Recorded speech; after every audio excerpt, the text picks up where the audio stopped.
जति जे गर्दा पनि सँगै हुन सकेन भने के गर्छौ? त्यस्तो त म कहिले पनि हुनै दिन्न। साँच्चीकै त्यस्तै भयो भने नि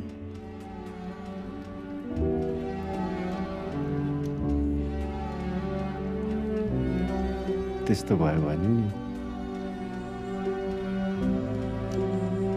म एउटा फुलको बगैँचा बनाउँछु अनि बिचमा एउटा चिटिक्क परेको सानो घर बनाउँछु अनि तिमीलाई पर्खेर बस्छु।